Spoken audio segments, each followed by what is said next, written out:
want you. Maybe it's the only way to go through. I won't lose myself for anybody. I'm not sorry. Yeah. Though it hurts, I only wish you blessings. When intuition talks, you gotta listen. I won't lose myself for anybody. I'm not sorry. Yeah. 'Cause you build me up to break me down. Never respect the love you found. And I had a voice inside the back of my mind. I always knew it deep down. You don't deserve me, babe, I won't lie. Got no more tears to cry. Oh, no looking back this time.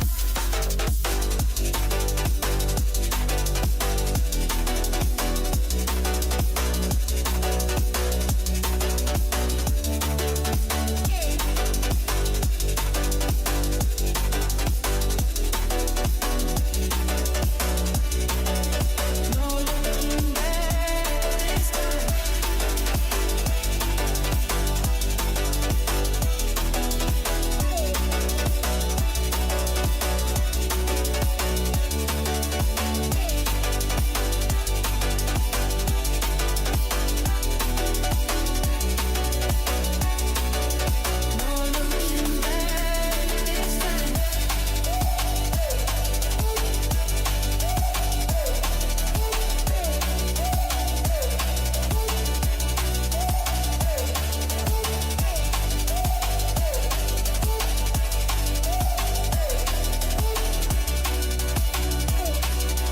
No looking back this time. Running from the truth was getting reckless.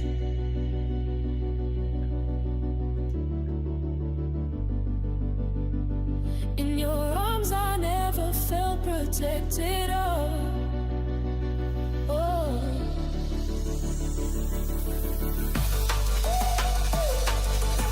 'Cause you don't deserve me, babe, I won't lie. Got no more tears to cry. Oh. No looking back this time.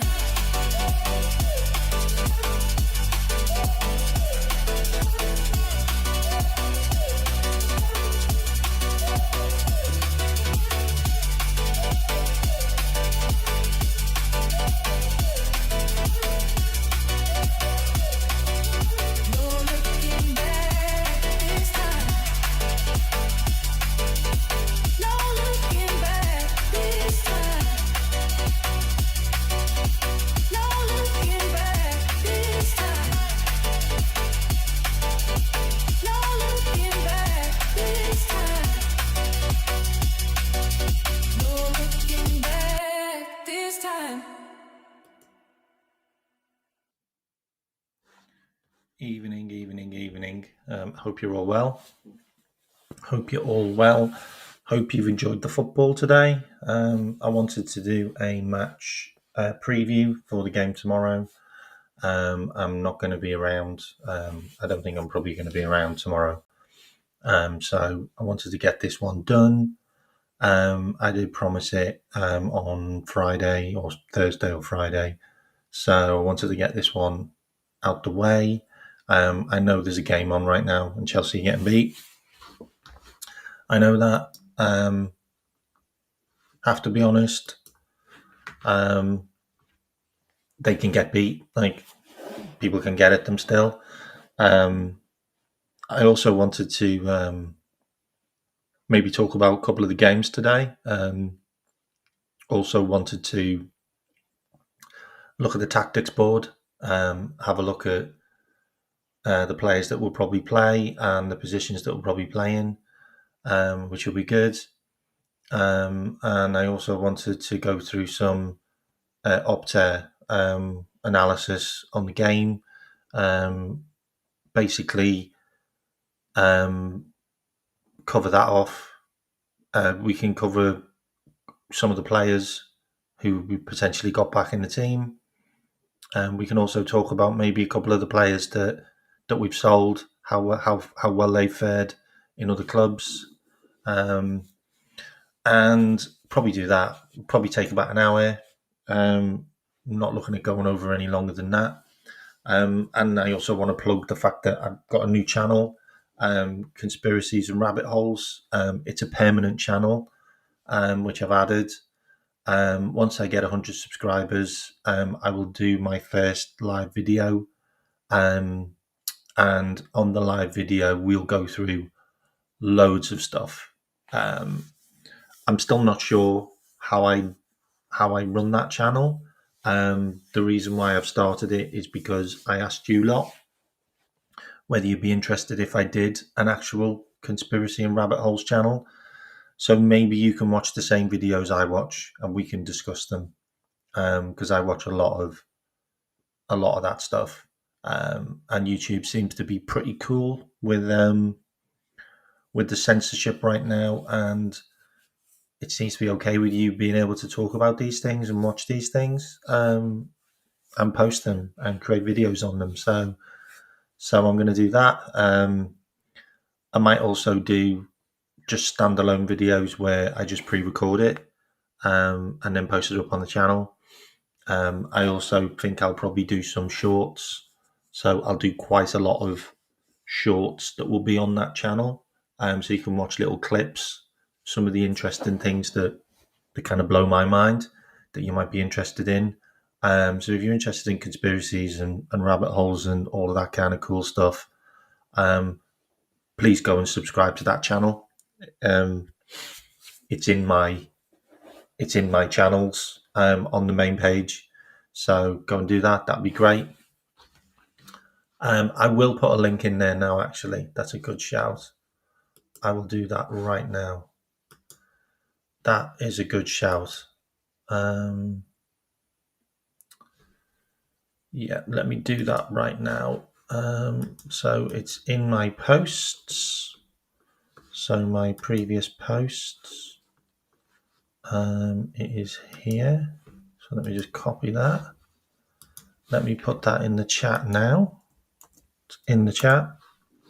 So go and check that out. That would be amazing. All right.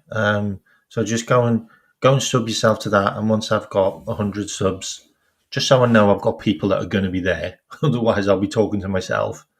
That would be great. Okay, then. So there's 34 of you in here now. So the usual stuff. Like and subscribe. Let's get the likes up. Anyone who hasn't subscribed, please do. It's free. And also, if you want to drop any memberships for the rest of the people, please do. I'll obviously be doing another Conspiracies and Rabbit Hole show tomorrow, which will be for the members only.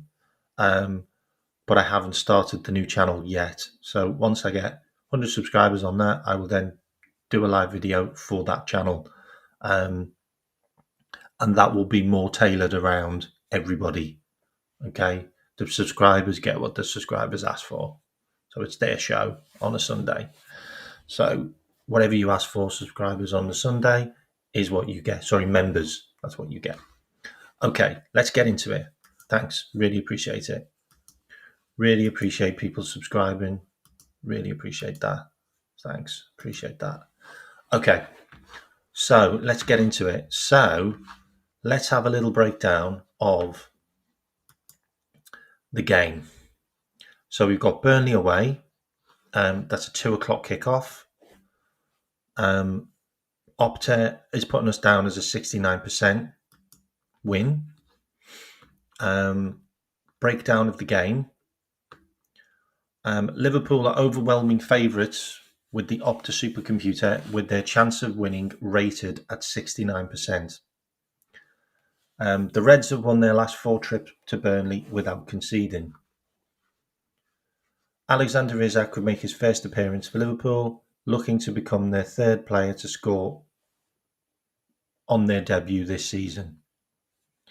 Liverpool will be aiming to beat Burnley with relative ease after struggles they had in the opening 3 matches of the Premier League title defence. The Reds recovered from throwing away a 2-goal lead to beat Bournemouth and Newcastle, and then took a late direct free-kick goal from Dominic Szoboszlai to settle a dour encounter with Arsenal. That said, they are the only team in the Premier League still with a 100% record after 3 games. If the visitors do claim their 3 points on Sunday, it will be the 3rd time Liverpool have won their opening 4 matches on a Premier League campaign. It obviously provides a solid foundation. They finished 2nd in 2018 and 2019 and 1st in 2019 and 2020 when they previously achieved this feat. Numbers don't lie. You win your first 4 games, it really does help you. It really does help you.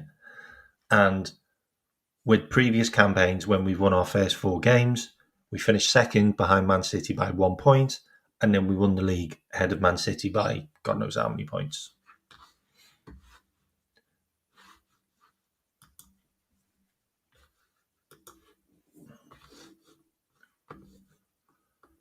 Burnley are currently on 3 points, and they are placed at 14th in the table.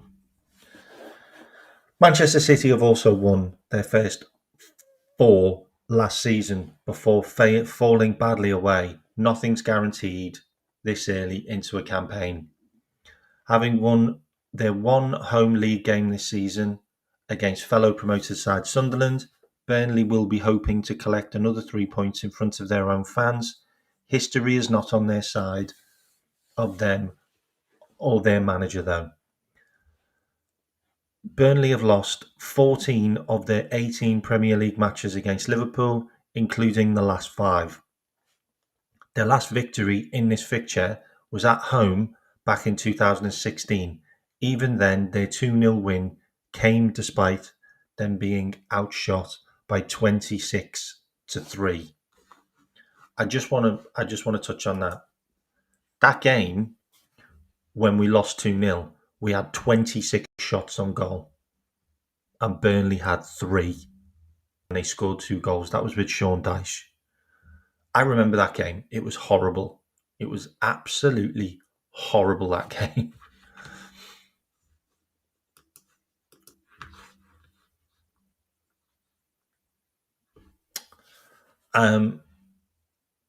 Burnley have also lost 10 of their last 11 matches against defending champions. The exception was the win at Anfield in 2021. Even so, with 30 goals conceded in those 10 defeats, the losses tend to be heavy. But probably not as heavy as Scott Parker's when he managed against the Reds. His Bournemouth side were thumped 9-0 in a record equalling Premier League score at Anfield in August 2022. However, Parker has masterminded a victory over them before and could only be the second manager to beat both Jurgen Klopp and Arne Slot in the Premier League. The other was Marco Silva. To beat the sizable supercomputer odds, Burnley would probably need to start the game better than they have done this season. They have failed to score in the first half of a league match, whereas Liverpool were 1-0 up at the break in their first 2 games. That's also something I wanted to point out. Liverpool are scoring goals in the first half, which is a big difference. It's a big difference. Burnley haven't scored in the first half this season, which is a big difference. Burnley also on the XG against concede 2 goals. Liverpool score 2 goals on the XG 4. So I think it's really interesting to bear that in mind. To beat the sizable supercomputer odds, Burnley will probably need to start the game better. Okay, I've said that one. Not only that, but the Reds extended their leads in those matches within 5 minutes of the restart. This clash could get away from Burnley quickly if they are not careful. Liverpool have previously won 7 away top-flight games in a row against 3 teams. West Brom, 8 between 1983 and 2009. Norwich, 8 between 1995 and 2021. And Crystal Palace, 7 between 2016 and 2022. A win here will add Burnley to the list, and any other results feel hugely unlikely. Parker will at least have close to his full squad available. Only Zeki Adamondi is definitely ruled out, with Jordan Bayer and Connor Roberts on the brink of returning from injury. Liverpool's squad is in decent shape too. Jerome Frimpong was ruled out until after the international break, after the league opener against Bournemouth, but he is back in training on Wednesday, so we will wait to see if he is fit to resume playing. Otherwise, Slot should have everybody available. This was the same last season. We had full squad available. It looks like we're going to have another full squad available. It depends if Alexander Isak gets put on the bench. It really does. I don't know whether he will, because remember, he hasn't played any football this season apart from 10 minutes for Sweden. Personally, I'm not sure it's a good idea to even play him in this game. But it's up to Arne Slot, and we'll see what happens. I haven't read the comments, but I will do. I think Cole Palmer scored. Did Cole Palmer score?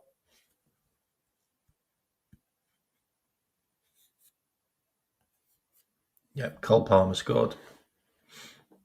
To be fair, it's a good goal. It's a really good goal by Cole Palmer. It's a good goal. I mean, at the end of the day, they've had to bring on the cavalry, haven't they? So you've got Cole Palmer, Reece James off the bench. So what else have I got? Star-studded as the Red squad is, all eyes will be on potential debutant Alexander Isak. During his time with Newcastle, only 2 players scored more Premier League goals than he did. That form convinced Liverpool to pay $130 million to break the British transfer record in exchange for his services. That broke their own record from earlier this summer, having already signed Florian Wirtz for a fee of $100 million. While yet to fully adapt to the pace of English football, it has not been through the lack of effort on the talented German's part. Wirtz has made the most off-the-ball runs in the Premier League this season with 92, while he's also made the most runs into the attacking third with 42, and most runs ahead of the ball with 26. He and Isak should combine well together once they have forged a relationship. Now, the interesting thing with Wirtz is, I'm going to show you this chart. 2 seconds. So I'm going to show you this chart.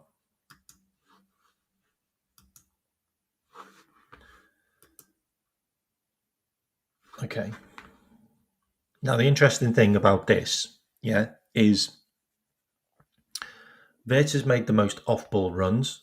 Wirtz has made the most runs ahead of the ball, and Wirtz has made the most runs into the box.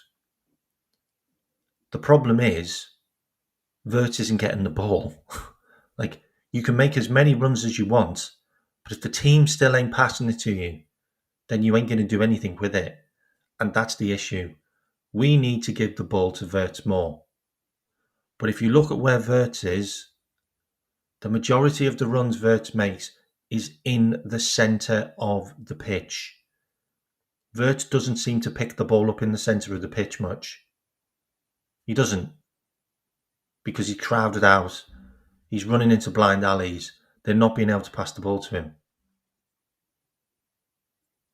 I don't know how that's going to play out against Burnley. I genuinely don't. Okay, I do want to look at Burnley's setup though, which I'll cover as well in this preview. But I just wanted to let you know that Wirtz is trying. Like, he's not just stood there with his finger up his arse, just waiting for things to happen.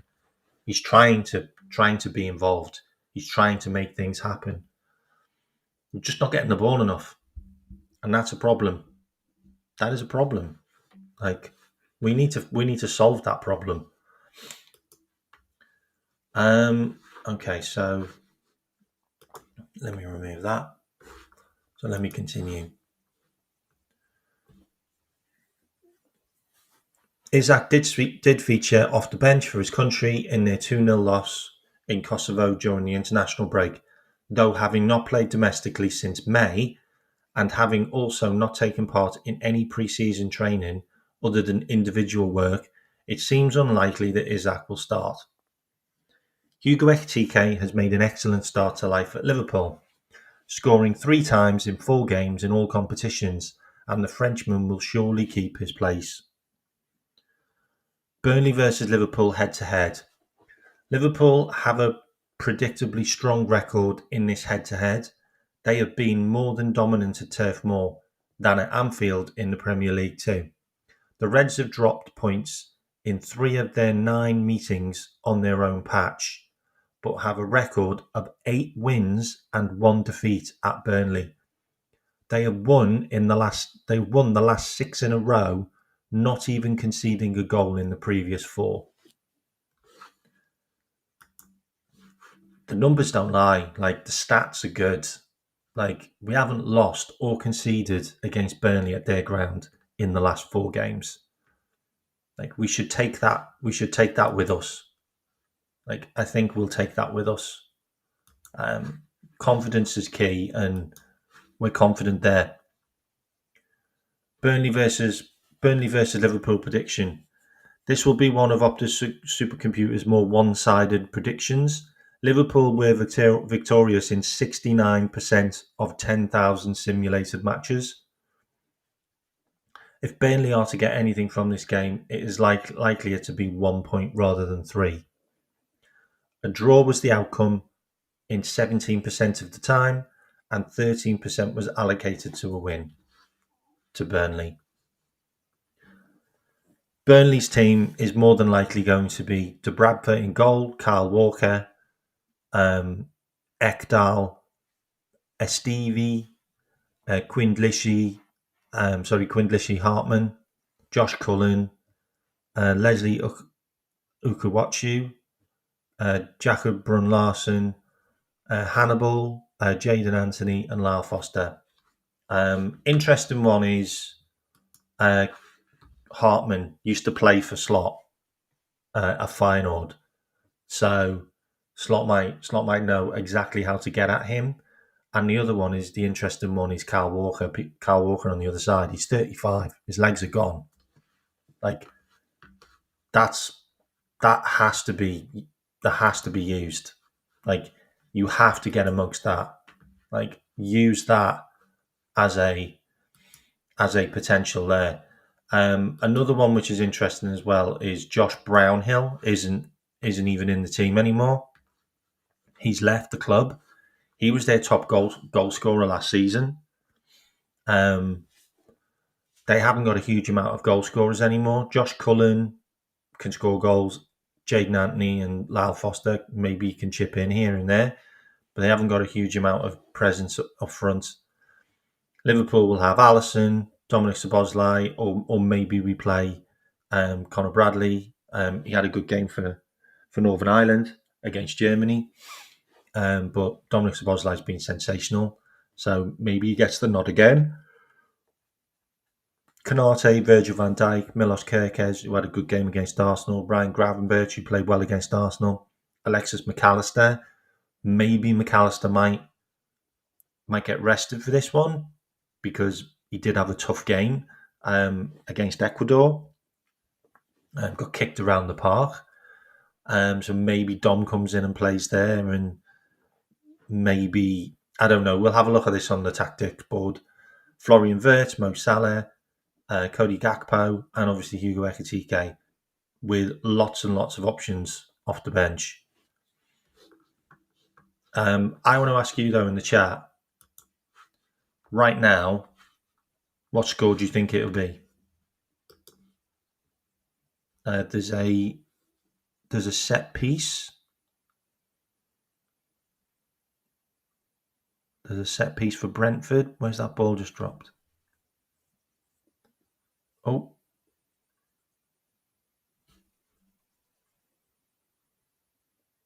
Sorry, I'm just watching the game as well. Okay. I thought Brentford might get something from that set piece. In the chat, what do you think the score will be against Burnley? I think it will be maybe 3-0, 3-1 to Liverpool.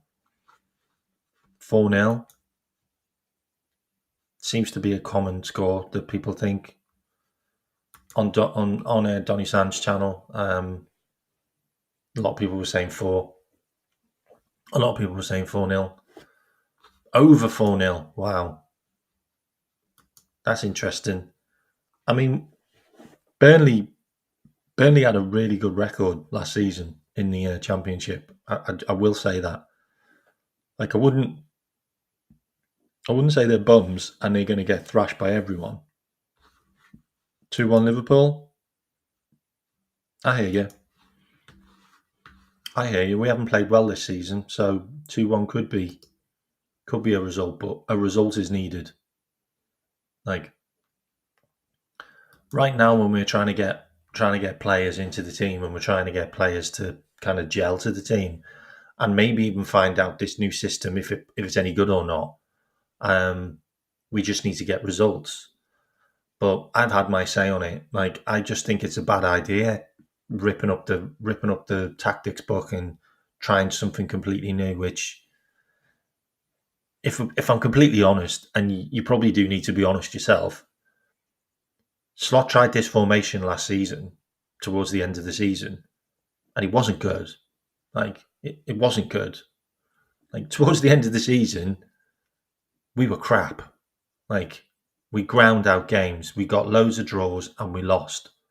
So, for us to feel so confident about this new system that it's going to get us brilliant results all season long, I think we're being a bit naive. I genuinely do think we're being a bit naive when the system which got us the league was Klopp's system. Like, it was 4-3-3. It was Klopp's system. And he tweaked a few things here and there. But when he changed the system and started playing this 3 at the back and 4 in midfield, and, you know, when the right back goes into midfield and becomes a midfielder, so then you've got potentially three pivots, or 2 pivots and 1 extra, and then you've got your attacking midfielder, and then you've got your 3 up front. It looks sketchy. It looks sketchy. It looks like the ball gets recycled a lot, and it looks like we're very vulnerable on the counter. Like, I'm not going to lie. Like, we've literally witnessed it this season, and we've seen it last season when we just ground out results last season. Like, do I need to show everyone the last 10 games? Because it wasn't pretty. It wasn't pretty the last 10 games, and we've taken that formation into this season and added loads of new players. Can't make it any easier. Like, anyway, let's have a look at how we're probably going to set up with the team that we're probably going to play. Sorry, I've got my eye on the Chelsea Brentford game because it's 1-1 now. I will keep you updated. Okay, so let's have a look at the tactics board with the team that we will probably play. Okay, let me just make my head a bit smaller. Right, here we go. Okay, so I'm going to move Isaac out because I just don't see him starting. So let's put Ekatike in there. Okay, so we'll put Ekatike in there. All right, so he's on the bench. I think this is probably going to be the setup to start the game. So it's going to be a 4-2-3-1, which it's been all season so far. And then when we're in possession, it then turns into this kind of formation where you've got Canate, Virgil, and then Kirkez tucks in, and then you have your three here, but it's not really a three, if I'm completely honest. And this is something we need to look at, because it kind of looks like this in game. So it kind of looks like this in game, and maybe even this to a certain extent, like, because Mac doesn't play as the pivot. He drifts into this left position, and also so does Cody. So you've literally got Ekatike, Cody, and Mac all on top of each other, and then you've got Verts here, and then you've got maybe Mo here, maybe like here. And this feels like the formation. And I don't get it. Like, I'm not going to lie to you. Like, I really don't understand it. Like when we're in possession, Liverpool kind of look like this. Like, I mean, maybe even like this, if I'm honest. Like, to a certain extent, maybe just like this.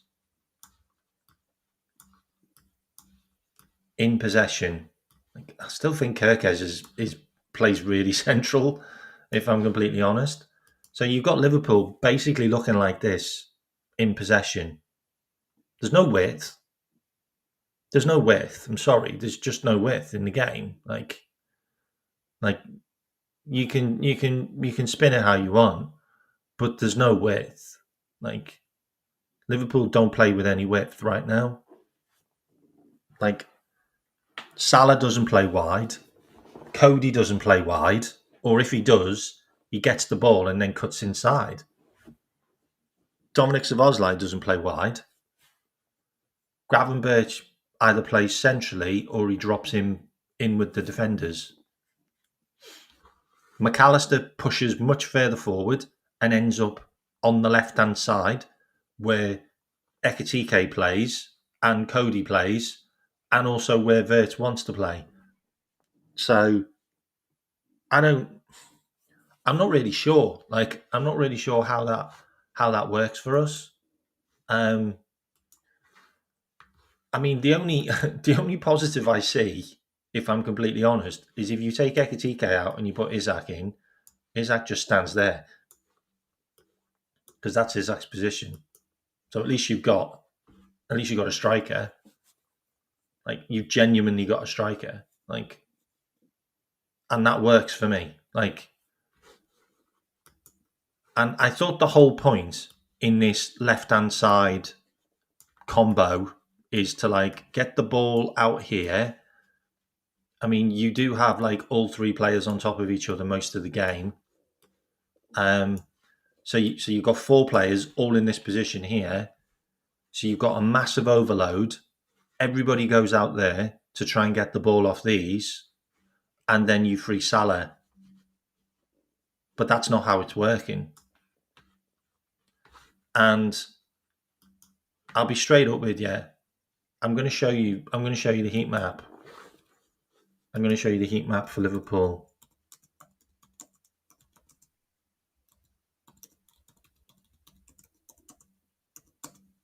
Who we played Newcastle. I'm going to show you the heat map for Liverpool versus Newcastle. Where's the heat map? Bear with me. That's not the heat map, is it? Yeah, is that the players? Nope. So it's not footy stats, is it? Is it foot mob?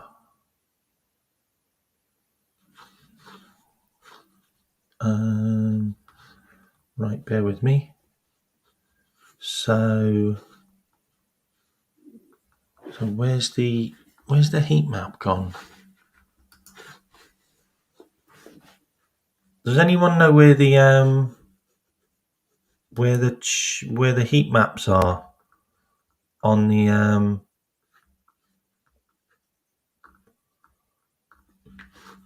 It's SofaScore, isn't it, that does it?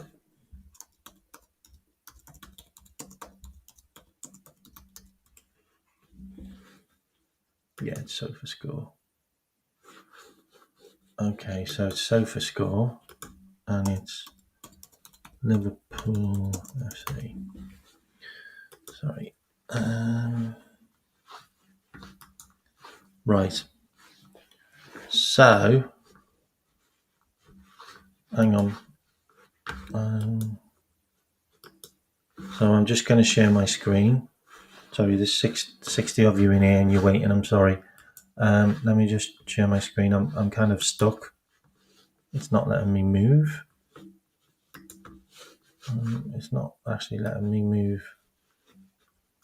Not letting me move. Sorry, bear with me. Not actually letting me move. Not letting me do anything on the screen. Okay, that's it. Letting me move now.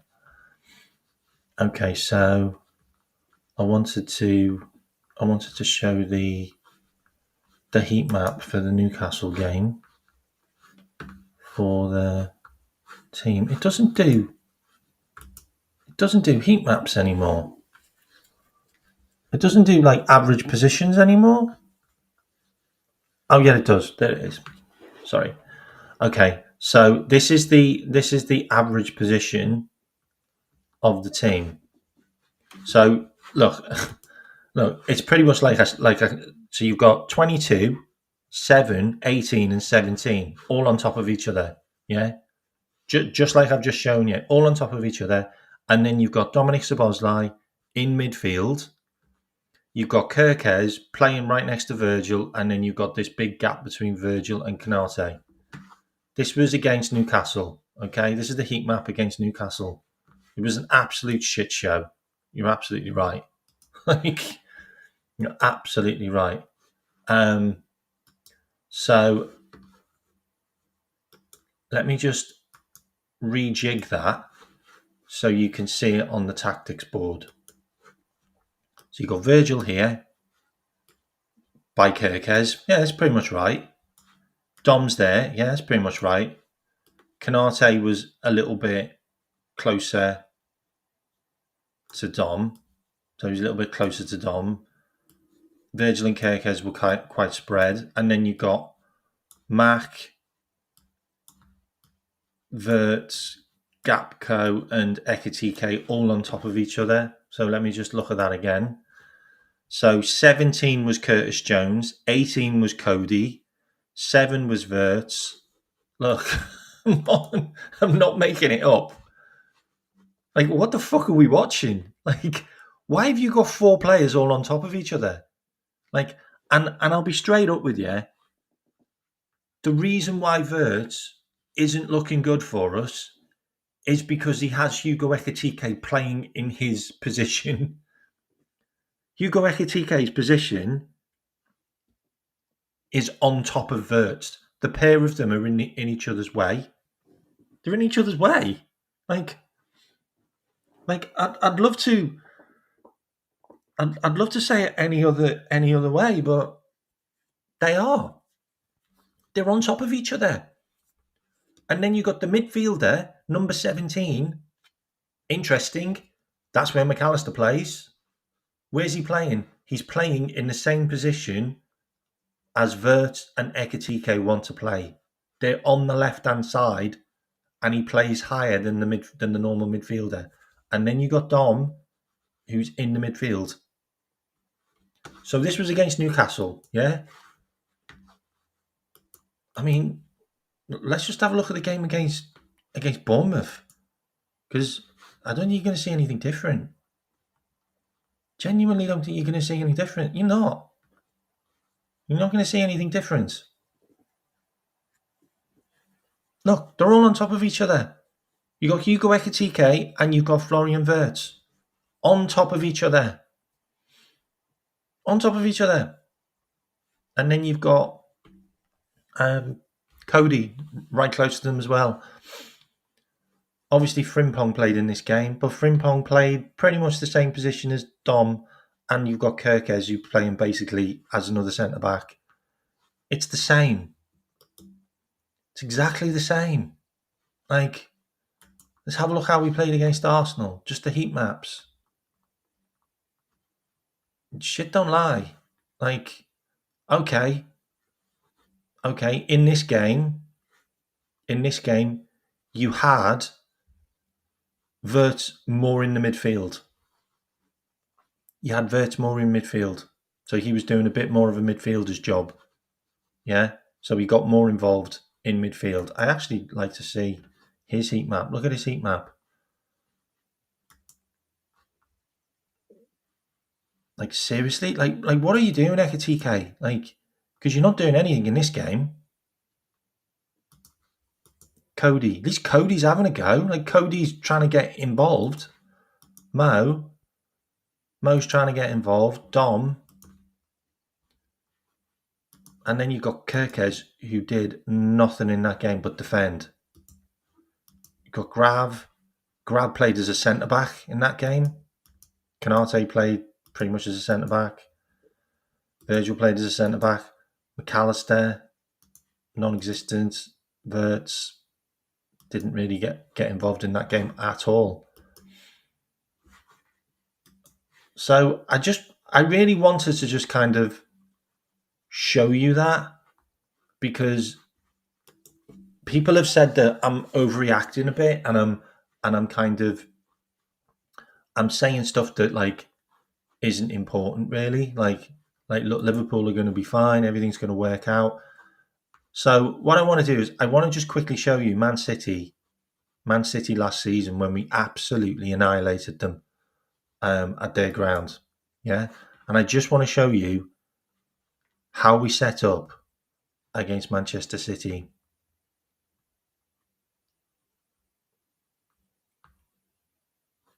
And it's really interesting because Curtis Jones played the 10. We didn't actually have a 9 in this game. We didn't play a 9. Look.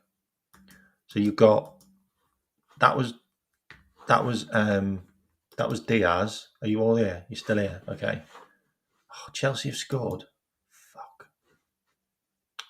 Oh, I hate Chelsea. Absolutely hate Chelsea. Who scored for Chelsea?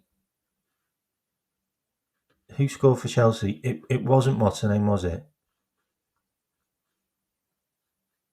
It wasn't bloody João Pedro, was it? I hope it wasn't João Pedro. Oh, that's a penalty, isn't it? Brentford have just nearly scored. So this is the Man City tactics, yeah?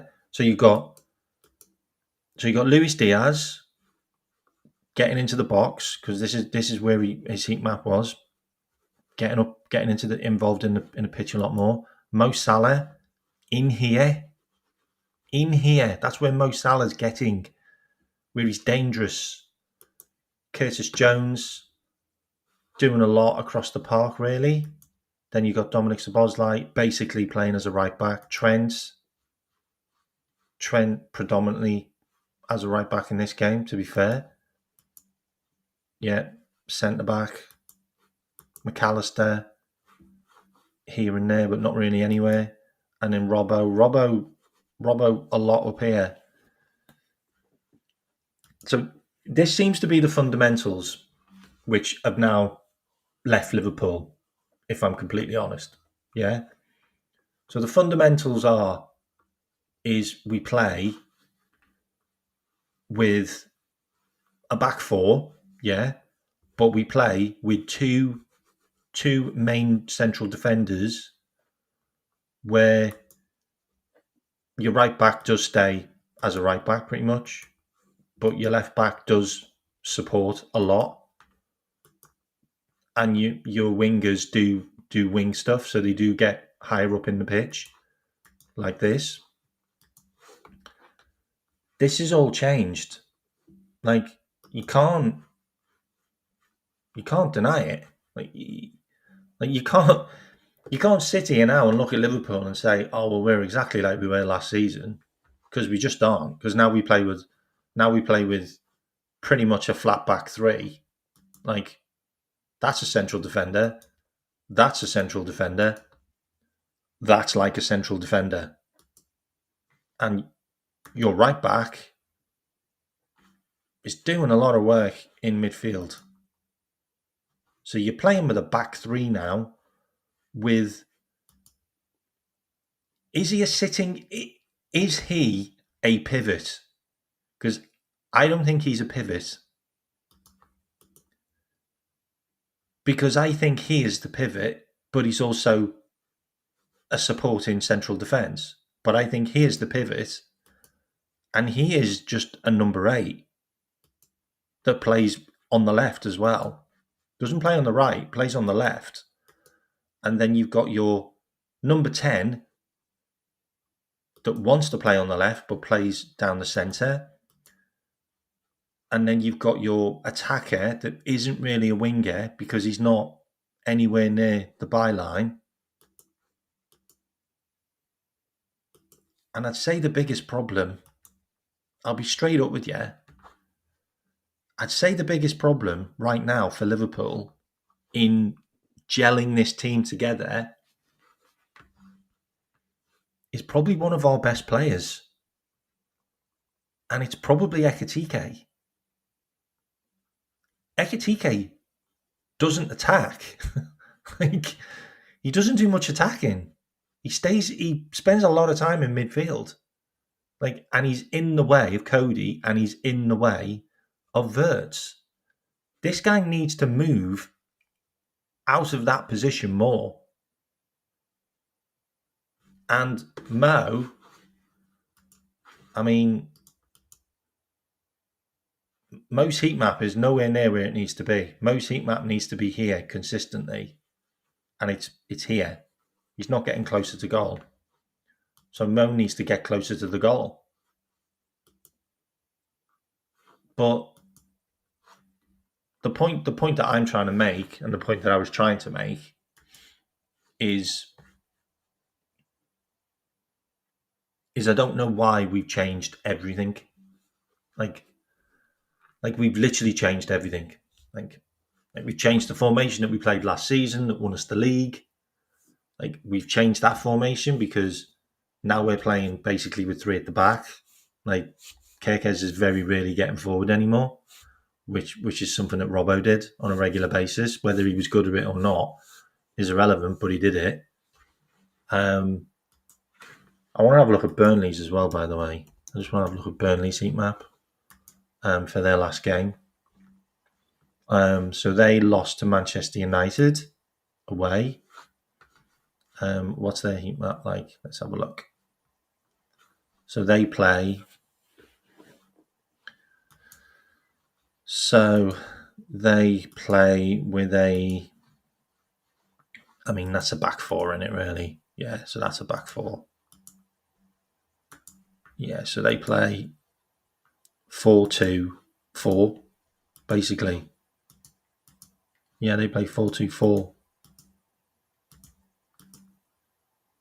But they do have a number 9 that is a presence. I know Manchester United won that game. but they do play with a back. They do play with a back four. So we'd have to be wary about that. Their stats on that game were they had 2 big chances. They had 6 shots, 5 saves from the goalkeeper. Won a lot of free kicks, which is also an issue. Manchester United had 26 shots in that game. And he hit the woodwork twice, by the way, Man United. So, look, at the end of the day, it should be a comfortable win. Yeah, at the end of the day, it should be a comfortable win. I'll be straight up. It should be a comfortable win. But we are not playing good football lately. So it'd be interesting how we get amongst these. They do play narrow, but Liverpool don't play wide. like, make that make sense. Like, we literally signed 2 flying fullbacks, and we don't play with them. We don't play flying fullbacks. Like, surely when we signed Frimpong and Kirkes, you must have just thought, well, that's going to be like the old Trent and Robbo, where they're just bombing on and pinging it into the box. No, we don't do that. We don't play that football at all, which is weird because they're your strengths. Like, they genuinely are your strengths. Oh, Cole Palmer's got the ball. Ooh. Oh, he's just shanked it. Thank goodness. Palmer shanked it. And I think it's over. And I think that's it. Carvalho. Aging Carvalho.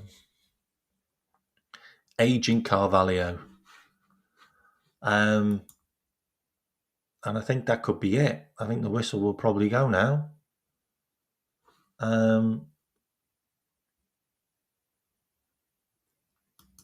I'm watching this as you go along here, by the way. Yeah, but look, I get it.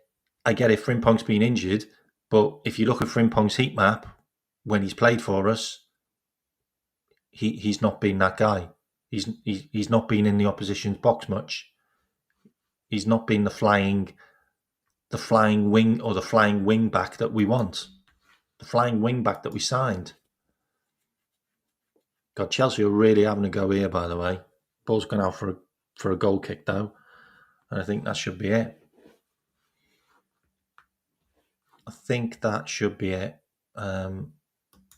Or maybe the referee's just going to give them the ball until they score. Not blow until they score.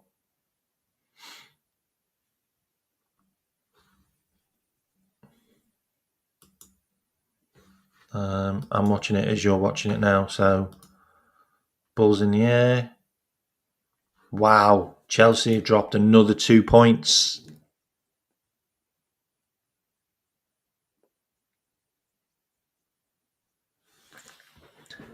That's brilliant. That is a brilliant result for us. Look, it was Nottingham Forest certainly weren't going to win at the Emirates with their first game with Ange Postecoglou, who they've only got Postecoglou so they can maybe win the Europa League. But I'm glad you agree. Because I'm really not convinced with the way we're playing this season. I'm not convinced by it. I'm just not. And I hope I'm proven wrong. I really hope I'm proven wrong. But we have basically won games by the skin of our teeth. We conceded 2 goals against Bournemouth, and it took an unbelievable goal by Spaghetti Mafia Chiesa. It was an unbelievable goal. It was such a difficult strike, and it could have easily have gone anywhere because you had Konate in the way, and he had a stinker of a game. He had a stinker of a game against Bournemouth. But that game could have easily gone the other way. Bournemouth had loads of chances, okay? So let's not think that something else happened because it didn't. Yeah, and then Mo Salah scored the fourth, okay? But it was a close game. Like 86th minute they equalised. Okay, we scored 2 goals after that. But I get it, yeah. That's Bournemouth at home. It's a difficult game, but we won it. But then we played dreadful against Newcastle. They had 10 men for most of the game, and we were terrible. And it took a 110th minute, no, 101st minute, 16-year-old off the bench to score the winner. Like, and I get it, it's Newcastle away, and I get it, but they're on 10 men, and we were terrible. We were terrible in that game as well. We weren't good against Crystal Palace, so we weren't good in pre-season, and you can say whatever you want, but we weren't good in pre-season. Like, we played one good game against a really crap team on an awful pitch, and we won. We weren't good against Atletico. We weren't that good against Atletico. We weren't. Okay? The kids were better. The kids who played the first game were better than the adults who played the second game. So we weren't good against Bournemouth. We weren't good against Newcastle. We weren't good against Arsenal at all. And now we got Burnley away. And I hope I'm wrong. And I hope it clicks. But right now, nothing is going to click. Nothing is going to click right now because we are playing players in the incorrect positions, and this weird formation seems to have 3 players all playing in each other's zone. All of them. And we also seem to have one of our smallest players always marking one of the big players for corners. Watch it, because McAllister was marking Dan Burn in the cup final when we lost. McAllister was marking Dan Burn in the Newcastle game. Like, nothing's changed. Like, we decided that we were still going to put short players on big players. Like, really? Is that something that's going to work out? I'd like to see if that one works out for you well. Why have you got loads of tall players at Liverpool and all of the small players mark the big players in set pieces and corners? Because are you watching that? Because I'm watching it. I'm watching that happen. I'm watching that happen in most games. I'm looking at a corner and I'm going, hang on a minute. Why is one of our short players marking one of their tall players? That's not right. We've been lucky. And I get it. I'd rather be shit and win. Yeah, I'd rather be shit and win. How many shits can you win with?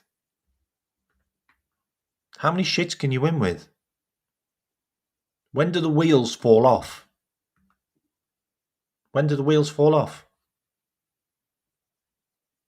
Because the wheels are barely hanging on.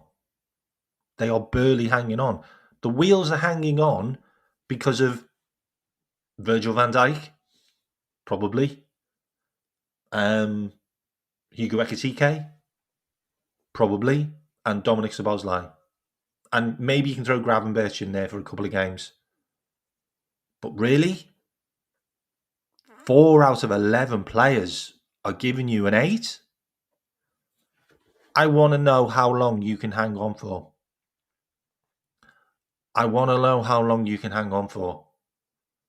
Because it was not broke last season. It did not need fixing. You didn't need to fix it because it wasn't broke.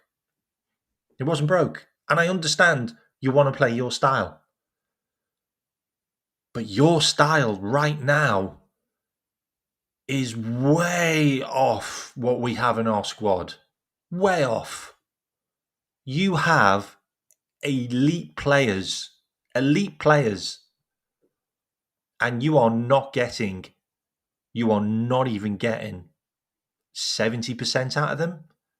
Can you honestly tell me that you've had more than 70% out of Florian Wirtz? Can you honestly tell me you've had more than 70% out of Kirkes? I'd say you probably got 80% out of Frimpong. Ekitike. Ekitike's been good. Ekitike's been good. But Ekitike's also been bad. Like, he's been bad as well. Like, Cody Gakpo's not been good. And Cody Gakpo is normally a solid 7. Like, normally a solid 7. Mo Salah's been dreadful. He's been dreadful in games. Like, really, really bad. Like, to the extent that if it wasn't Mo Salah, you should probably drop him, if I'm completely honest. Dominic Szoboszlai's been an 8. Virgil van Dijk's been an 8. Konate? Has Konate been 60%? Has he? Even Alisson. Like, has Alisson been brilliant? I don't think Alisson's been brilliant.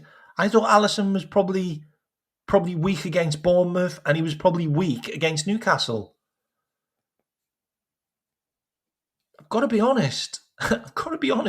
I'm not seeing green shoots. I'm not looking at Liverpool thinking, oh, you know what? We throw Alexander Isak into there and it all happens. Like, not one player putting one player onto the pitch isn't going to suddenly make Liverpool look amazing. Because the fundamentals are not there. They're not there. Like, you're not creating enough chances. You're being broken on consistently down the left-hand side. Put a ball down the left-hand side. 9 times out of 10, you're either going past Kirkes or you're one-on-one. And that's the side where you've got Virgil van Dijk. And I can't wait for Isak. But is Isak going to make this team tick? No, because Isak isn't the guy that makes it tick. Isak's the guy that puts the ball in the back of the net. But you've got to get the ball to him. We're not even getting the ball to Wirtz. Wirtz isn't even getting the ball, and he's in attacking midfielder. So how are you going to get it to Isak? If you can't get it to your attacking midfielder, you can't get it to Mo Salah, and you certainly can't get it to Cody right now, how are you going to get it to Wirtz? How are you going to get it to Isak? The reason why Ekitike's done well is because Ekitike has gone, look, I need to just drop into midfield and start getting involved in the game. And he has.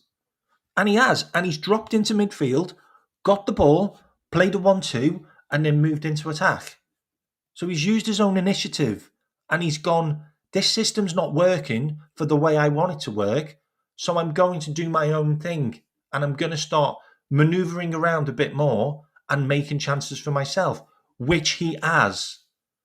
But the other players haven't, because it's structural. It's what they're used to. They're used to being in this position. They're used to playing where they need to play. Hugo Ekitike is completely fresh. He's completely fresh. He's still moving with his mind how he played at Eintracht Frankfurt. And how he played at Eintracht Frankfurt was he dropped into the midfield, moved over to the left-hand side, played the 1-2s, and then got into the box. That's how he played. And he didn't have a pre-season. Didn't get it drilled into him. This is the formation. You have to be rigid here. You have to be in these zones. You have to do this. You have to do that. Ekitike came in right at the end of pre-season. He's still in the flow. He's still making his own mental decisions. And you can tell. The other guys have been doing this for months now. They've been doing it for months. We are going to have a really proglatent season with Mo Salah if we carry on the way we're carrying on. Because right now, Mo is not being in games. He's not being involved in games. He's not being involved in games anymore. And it's not past the dad. It's not even past the dad right now because we can't even get the ball to pass it. The worry for me is teams are now letting us have the ball because they know how bad we are in possession with the ball. We are poor in possession with the ball right now. We are. We really are. We really are. Ryan Gravenberch is not a great passer of the ball. Ibrahim Konate is not a great passer of the ball. Virgil van Dijk doesn't have anyone to pass the ball to. And he's not even doing diagonals anymore. He's not. He's not doing diagonals. I thought the whole point in having the overload on the left-hand side is so Mo was free so we could get the ball to him. But when we get the ball to him, Mo doesn't have anyone near him. So he's completely isolated and he's not done anything with it. And the times when he has, we've missed the chances. Curtis Jones, Hugo Ekitike, Dominic Szoboszlai, Cody Capco, Florian Wirtz. Loads of chances have been missed that Mo's provided the ball when he's been free, but we haven't been able to put the ball in the back of the net. Maybe Mo would have more assists. And you can tell Mo's not happy. You can tell Mo's not happy in games. He's starting to get frustrated. And he has nobody on the right-hand side to provide any width. Trent has been missed so much. So I honestly can't believe how we haven't solved the Trent situation, and we just haven't.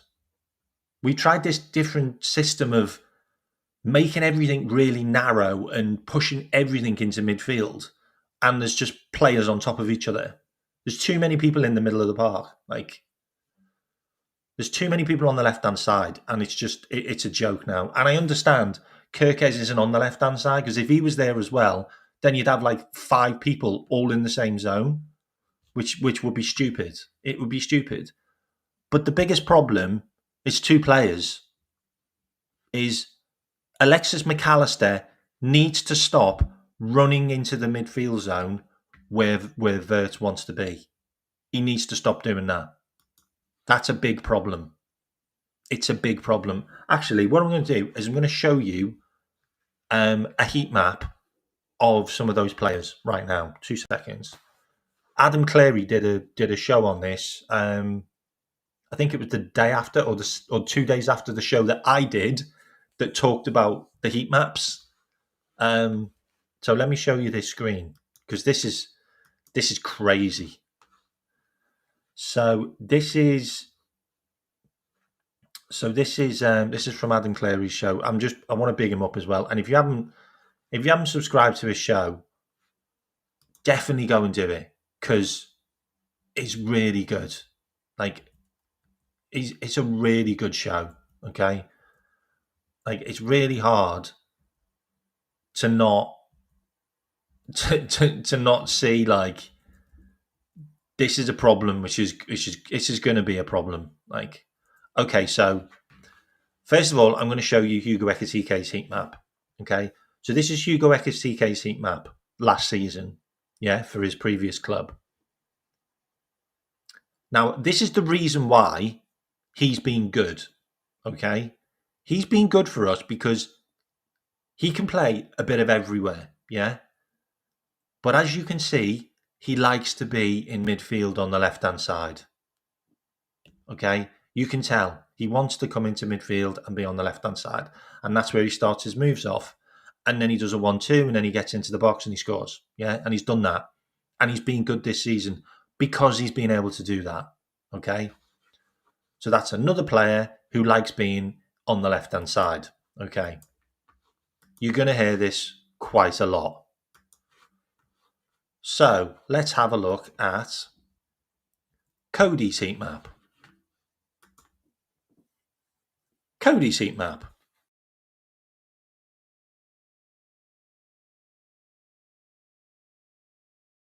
Likes to play on and then takes a shot and tries a chance and whatever, yeah? But that's Cody's position on the left-hand side, and that's also where Hugo Ekitike wants to play as well, okay? In exactly the same zones, all right? Are we seeing a familiar thing? Are we seeing a familiar pattern here? Okay, then. So let's have a look at... Let's look at Florian Wirtz's heat map. Florian Wirtz's heat map, I had this conversation many times now with different people because everybody says that Florian Wirtz is a number 10. I'd love to see where he's playing as a number 10 there because I can see a shitload of heat on the left-hand side, not in the centre. Yeah? Where's all the heat? Where's all the heat in the chat? On the left-hand side. That's where Wirtz wants to play. Guess who also plays there? Hugo Ekitike. Guess who also plays there? Cody Gapco. And there's also one other player that likes to play there as well.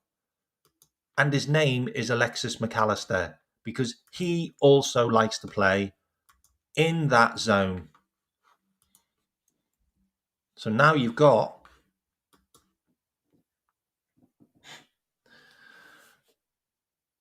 four players that all play in the same position. What the fuck are you supposed to do with that? Like seriously? Like, tell me how you're looking at that from a tactics point of view.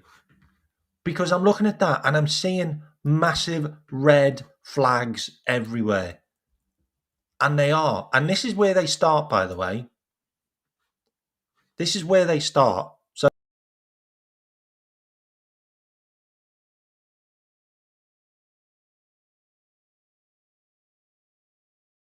that's where they play. That's where you see them on the tactics board. But then when they start moving around on a pitch, they all gravitate to the same position with the ball. What are you supposed to do? What are you supposed to do? Because you have too many players all trying to do the same thing in the same zone. Doesn't work, and it's not working, and it looks shit. And Liverpool look shit. When the opposition breaks, you have those four players all stood in that position, totally out of position. And the opposition just has to play the ball beyond them. And you know what solves all of these problems? It's really funny, but this is what solves all of these problems. This solves all of the problems that we have. And it's taking Wirtz out of the position that McAllister and Ekitike are in. And it also means, unfortunately, taking Cody out and putting Ekitike there. Because that is the formation that will win you the treble. That's the formation that wins you the league again. There is nothing in there that I don't see that makes me go, why isn't that going to work for us? Like, you can see on the heat map that Wirtz can play good football on the right. You can see it because he's done it. So he can play the high number 8. But he doesn't have to be the number 8, does he? He can be more involved, which means he can be like a false 10. Yeah? McAllister still wants to get into that position. Okay, that's fine. But at least you don't have Wirtz who's trying to get in there as well, which means instead of having 4 players there, potentially you've got 3 players there. But you haven't, because Alexander Isak will stay in the 9 position. It's Ekitike that wants to drift into the left. Alexander Isak doesn't need to do that.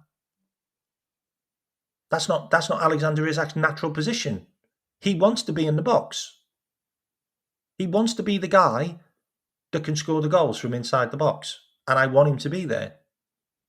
And maybe, and just maybe, if you want to play a bit more narrow, then Mo Salah comes in and Ekatike comes in, and then Frimpong and Kirkez provide you width. And maybe they can. Maybe they can provide the width. Maybe it can be the way it was, the way we were absolutely spectacular. Like, maybe it could look like this. Maybe it could look like this when it all clicks. But right now, we need to go back to basics, and we need to get players in positions where they have a zone to play in, and they don't have other players in their zones. That's just basics. I'm looking at it. I'm watching it. I've watched the games back. and I've looked at where the players are and what they're trying to do, and it looks like it's not going to work. It looks like it's not going to work. It doesn't look like it's going to come together. We miss Trent so much. Mo Salah looks lost without Trent. Mo Salah's got no output. He's got no output. He's got no outball. Mo Salah used to make blind runs knowing that Trent would find him. He's not there no more. So what do you do? Well, what you're trying to do right now is you're trying to reinvent Trent with Dominic Szoboszlai, and that's also not going to work.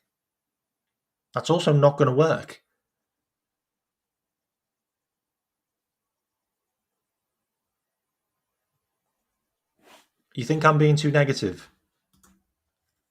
That's fine. That's fine. If you think I'm being too negative, then that's fine. And a lot of people think I am being negative. But we spent 400 million on players, and I expect a lot more. But I'm not blaming the players on this one. I'm not blaming the players, because if you're a player and you're coming into a brand new league with a brand new team, I would expect the players that have been there to be able to understand how it's all going. Like they know how it works. They've got a set formation. They've got a set way of playing. They're learning right now at the same time as the new players. That doesn't make any sense. Like, they should already have it, and they haven't even grasped it themselves. And then to throw another 5 new players into the mix to then go, oh yeah, they're learning and you need to adapt and learn at the same time. What are we doing here? Like, why don't we just play 4-3-3 like we did last season when we won the league, before we changed it to whatever tactics we're doing with 3 at the back nonsense, which is just shit. Yeah? Get it back to that. All the players know how to play that. Well, 6 or 7 of them do. And then the new guys play them in their positions where they are naturally good. Play Frimpong as a attacking right back. Play Kirkez as an attacking left back. Play Dominic Wirtz as a number 10 that drifts into the left-hand side. We're not doing that now. Bloody hell, you best play Isak as a number 9. Because if you start moving Isak into this weird false 9, I don't know, then I'm done. Then the knives are out. Like, the knives are out. If you start playing Isak out of position, then the knives are out. Because you couldn't have it more simpler. The guy's a bagsman. The guy stands in the penalty box. The guy scores shitloads of goals. There's your number 9. That's the number 9 you wanted last season. That's the number 9 you tried to play last season. You bought him. You spent 130 million of him. Stick him in that position. But if you start moving him around and playing him, trying to get him to do stuff that he's never done before, the knives are out. The knives are out. And I'm sorry, but the game tomorrow is going to be shit. It's going to be a shit game, and we are going to win because we do, but it's going to be shit. And you're expecting magic. You're expecting this miracle to happen. This miracle ain't going to happen.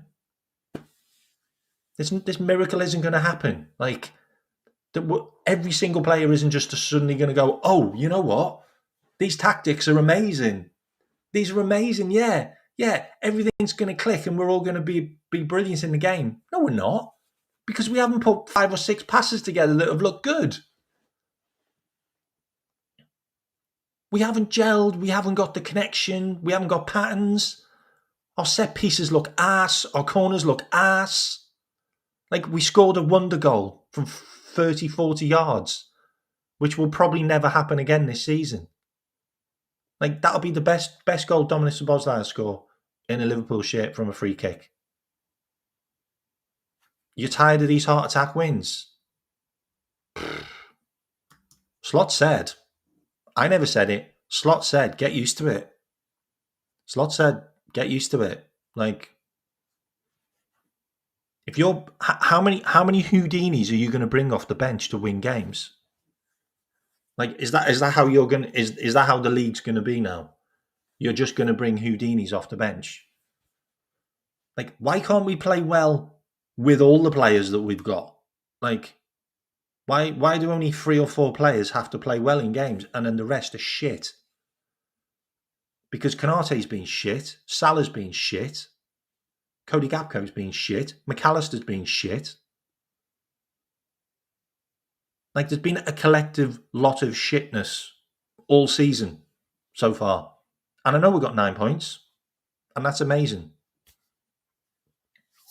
But if it's another shit game against Burnley at their ground, and Wirtz is completely anomalous again, like, doesn't do anything in the game, Kirkez is being pillaged on the left-hand side consistently, and he's having to, like, pull off last-ditch tackles all game. Virgil van Dijk's having to win 15 headed duels, and then Dominic Szoboszlai gets man of the match again. Then we do have to have conversations, and you need to probably come back to me and say, maybe you had a point. Maybe we should be a bit negative.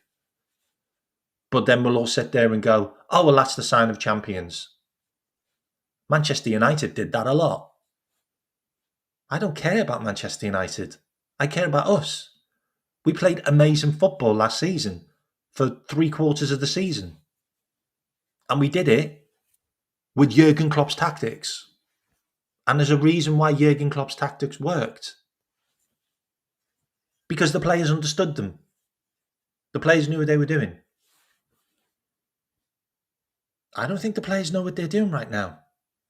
I don't think the players have got a grip of how he wants to play. Like, maybe there's too much going on. Like, maybe this fluidness or maybe all of this structure stuff is they're thinking about it too much. They're overthinking about it. Like, maybe we've got too many coaches that are trying to meddle with how we do things. Like, I'm still not convinced about this Van Bronckhorst signing. I'm still not convinced that we should be signing another manager. Like, he's a manager.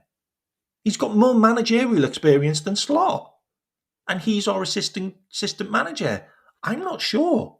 Like, is it starting to look like Johnny Heitinger really did know his onions? Like, he's top of the league in Holland now, Johnny Heitinger. Like, they've got a brilliant defensive record. Maybe Johnny Heitinger was a real key feature last season for our defensive structure. I don't know. Like, I don't know, but for me, I don't think it's going to get any better. I don't think it's getting any better. I think it's going to be a stinky game against Burnley. And we'll probably win like 3-1, maybe 2-1. But I think it'll be a stinky game. I think Atletico Madrid will probably have a bounce, but they did win today. So that might not be as easy as we think. And then we've got Everton. Like Everton played well against Aston Villa. They played well. Probably should have won it. Let's see. But the knives will be out if Alexander Isak gets played out of position. The knives will be out. Look, I've shown you the heat maps. I've shown you how we play and how different it is from how we won the league. We won the league playing 4-3-3. We didn't win the league playing 3-2-1-4 or whatever it is. I don't even know what it is now. Like, it's so obscure, this formation. But we didn't win the league playing that. When we started playing that formation, we drew and lost games. We did. Like, when we started playing that formation is when we started to drop points at the end of the season. I think it was like the last 7 games we started playing this 3 at the back thing, where where Robbo started to tuck in as a centre back more, and we started to use the right back, which was Conor Bradley actually, because Trent was injured, and we started using him in the midfield more. That's how we start. That's kind of how we started this formation, and it's not looked good. It genuinely hasn't looked good. Like, we got beat in the cup final by Newcastle playing that formation. Like, we got beat by Chelsea. We drew our last game of the season against Crystal Palace playing it. We drew in the Community Shield playing it. Like, we got beat by AC Milan playing it in the pre-season. Like, we've not been good. We've not had a free-flowing, good game of football playing this formation. We just haven't. Like, I'm sorry. We've looked weak at the back. We've conceded. There's been loads of chances against us. And we haven't been scoring enough goals, like, with the chances that we've had with it. Like, and if you look at the goals that we've scored this season, the XG on them was like crazy. Like Szoboszlai's XG must have been nuts for that goal. Ekitike's XG has been like 0.12, 0.20, like really low XG for all the goals that we've scored, which means that they were really difficult goals to score. Same with Cody's, same with Mo's. Like, you know, Rio's was a hard XG goal to score as well, by the way. So we need to look at that, because like, the numbers don't lie, the heat map doesn't lie, the stats don't lie, and my eyes don't lie. And we've looked shit all season. And towards the end of last season, we were shit. I know everyone can sit there and go, oh, it's because they were partying, it's because they won the league. It genuinely might be because we were trying a new formation that doesn't work. Have you not thought of that? Have you not thought it's because we were trying this new formation that we've now started this season with and not look good playing? I think something's going to give. And I think the manager might have to change back to the way it was. I think that's probably what's going to happen.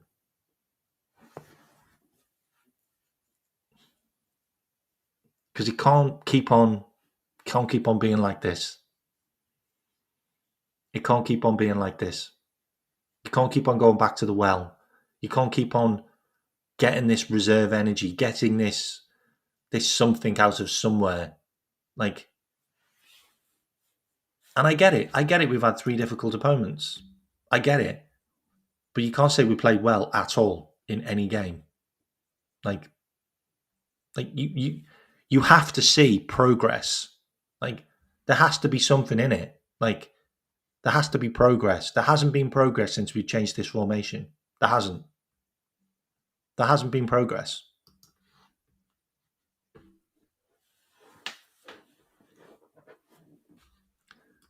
I hope so. I hope so. We've ran more than other teams, by the way, which means that it's not like we aren't putting the effort in. We've had more possession than other teams, and we've ran better than other teams. And we've had more forward runs, and we've had more forward passes. Like, we've done everything that should make us better, but it's not. That's what I mean. Like, Wirtz has got more forward runs. He's got more running off the ball. He's done all of the metrics, which make you think, wow, he's really trying, but he's not done anything. Cody's not done anything. Mo's not done anything.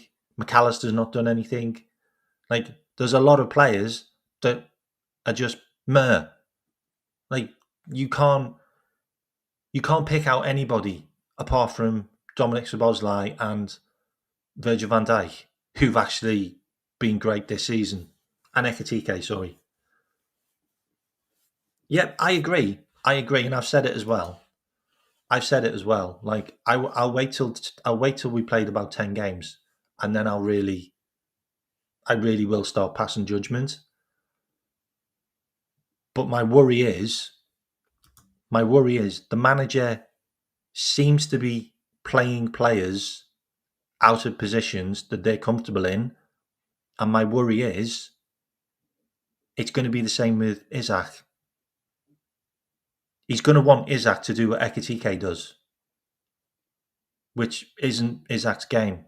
That's not his game. Like, why are you asking a guy to be in midfield a lot? Like, and also in the position where Cody Gakpo is, Florian Wirtz is, and Alexis McAllister is. Like, you really want 4 players all to be on top of each other, because that's what you've had all season. I know, we created more chances as well. I totally get that. As well, but we've done absolutely nothing with them, and most of them came from Salah. Jamie, as well, and that's fair. It's absolutely fair. But we've looked ass. Like I haven't watched games and felt like Liverpool were actually doing anything in it. Like, genuinely. And then it was, oh my god, we scored the equaliser. Oh my god, we scored the winner. Like, whoa. Like, and I've also felt, shit, a team can beat us, or a team can score past us here. Like, and I felt that. And I've also felt that Virgil van Dijk's having to do a lot more than he's ever had to do before.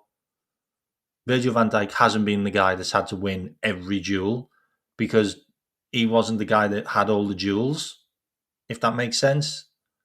Like, he's having to win so many ground duels, so many aerial duels. That's not Virgil van Dijk's game. He's never normally in that position where he has to do that. That's where it comes from Konate, like, from the midfield more. You know what I mean? And that's what worries me. And the amount of one-on-ones against Kirkes, it's starting to stack up. Like, and that's a problem. And the problem is, as well, you've got a shitload of players so far forward in no man's land, and they lose the ball, and we're done for. Like, pick a better pass, Newcastle. Pick a better pass, Bournemouth. Pick a better pass, Arsenal, and we're on toast. Like, seriously, on a regular basis. Like, and it won't be any difference against Burnley. Burnley will get chances and they will break on us because we look disjointed and we can't keep hold of the ball in the positions that we need to. And we also don't press anymore for some reason. Like, I don't see any attackers pressing the ball anymore. Like, it isn't like the Red Arrows where they're just on top of players, they're on top of defenders, they're on top of goalkeepers.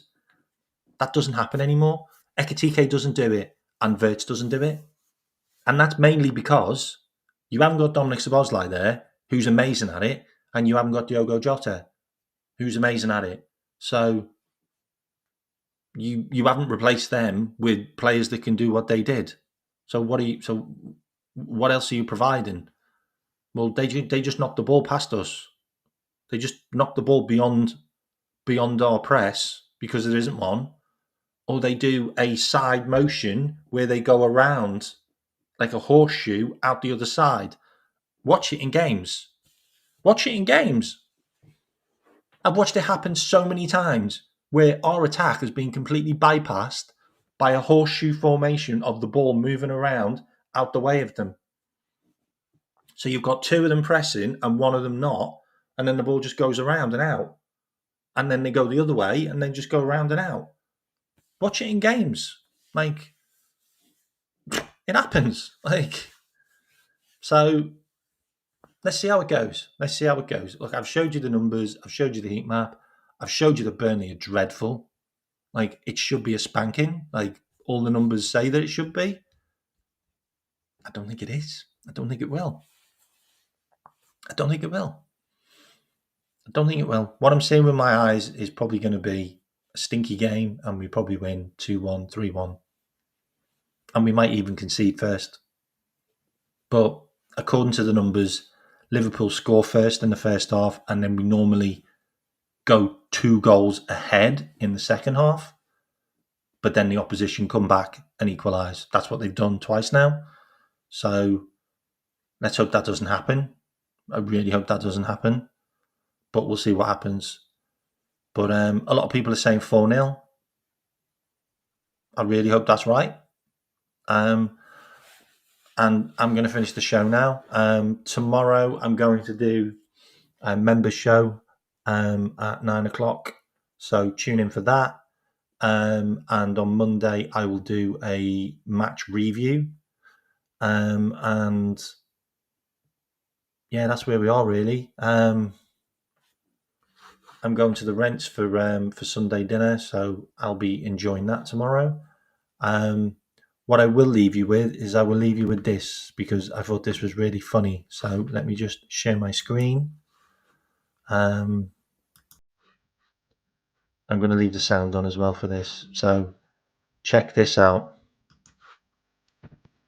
Look. If you had one shot, one opportunity, This is what Liverpool needs to do. everything you ever wanted, in one moment. would you capture it? Or let it slip. No. His palms are sweaty. He's weak. Arms are heavy. His vomit. I'm sweating. Ready? Mom, spaghetti. He's nervous. What's on the surface? He looks calm and ready. Drop the bomb. He keeps Forgetting. We should rub down. The whole crowd goes. So loud. He opens his mouth. The words. Won't come out. He's joking. How? everybody's joking. Now the clock's run out. Over. Snap back. To reality. Oh, there goes. Gravity. Oh, there goes rapid and choked. So mad. But he won't give up that easy. No, he wasn't headed. He knows his whole. Something's broke. Don't matter. Don't. He knows that he's broke. He says. Stagnant. He knows. When he goes back to his mobile home. That's when it's back to the lab again? Yep. This old Rhapsody. Better go. Capture this moment. Hope. don't catch it. Lose yourself in the music. The moment. You own it. You better never. Let it go. You only get one shot. Do not miss a chance to blow. This opportunity comes once in a lifetime. You better lose yourself in the music. The moment you own it. You better never let it go. You only get one shot. Not This your chance to blow. This opportunity. Come. once in a lifetime. You better so. Look. If you had. Anyway, I hope you enjoyed that. I thought that One opportunity. on a funny. That was 187 movies. 187 movies they clipped the sounds to make that Eminem track. Anyway, I'm out of here. Chelsea drop points. Yes.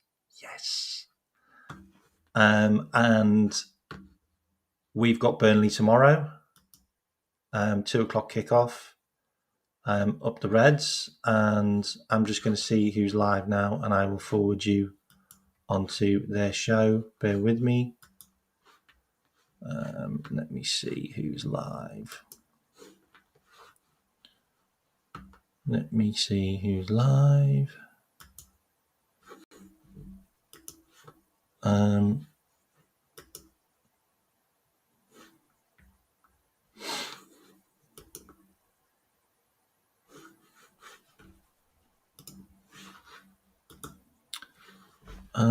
We've got the football terrace, so I'm going to send you over to Terry. If you can put in KMAC raid, that'll be cool. Stick in KMAC raid, and football terrace is live now. I do have faith. I do have faith, honestly, but my eyes aren't seeing something which makes me think it's going to get any better. And I can only give you my opinion. And if you don't agree with me, you don't agree with me. No one has to agree with anybody. You've all got your own opinions. But if you think Liverpool are going to sustain a title playing the football that we're playing, then that's what you think. But I don't. I don't. I think we need to change. I think we need to go back to basics. I think we need to start playing players in the right positions. I think we probably need to play with a back four, for a start. Maybe if we got Mark Guehi, things might be a bit different, because maybe Guehi plays instead of Kirkes. Maybe that's what would have happened. I don't know. I genuinely don't know. But you all have a good evening. I'll see you all tomorrow, members, for the member show at 9. When we're going to get stuck into loads of stuff. Underwater alien bases, Mother Earth. We can talk about Khazarians. We can talk about Jeffrey E., especially his niece. Crazy stuff. We can also talk about the Matrix. We can also talk about, remote viewing. There's loads of stuff I want to chat about tomorrow. So we'll get stuck into that, members, and you all go and whack in KMAC raid and enjoy Terry's show, and say big up Terry as well. And just give the Chelsea fans abuse. Just give them abuse, yeah, because they deserve it. All right. See you later. Take care. Bye-bye.